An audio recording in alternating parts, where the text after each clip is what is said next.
खबर शामिल करते हैं लाहौर से। तफरीही मकामात से लोहे के जंगले चोरी करने वाला गिरोह भी गिरफ्तार हो गया।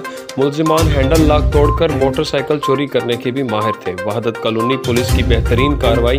लोहे के जंगले और मोटरसाइकिल चोरी करने वाले 3 मुलजिमान काशिफ उर्फ सनी, रहीम और सलमान गिरफ्तार। मुलजिमान रिकॉर्ड याफ्ता मुतअद्दिद मुकदमात में दर्ज थे और हालिया मुतअद्दिद वारदातों का भी इंकशाफ हुआ है। मुलजिमान पार्किंग के बगैर खड़ी मोटरसाइकिलों का हैंडल वायर लॉक तोड़कर मोटरसाइकिल लेकर रफू चक्कर हो जाते थे। मुलजिमान के कब्जा से चोरी शुदा 2 मोटरसाइकिलें, 1 मोटरसाइकिल रक्षा, पिस्तौल और गोलियां, हज़ारों रुपए के नकदी और दीगर अलामात भी बरामद हो गए। मुलजिमान के कब्जा से पार्क के चोरी शुदा 3 लाख रुपए मालियत के लोहे के 8 जंगले भी बरामद। डॉक्टर अमारा शेराजी के मुताबिक मुलजिमान के खिलाफ मुकदमा दर्ज करके मजीद तफ्तीश जारी है। एसपी इकबाल टाउन डॉक्टर अमारा शेराजी की SHO वहदत कॉलोनी अख्तर जवेद और पुलिस की टीम को शाबाश।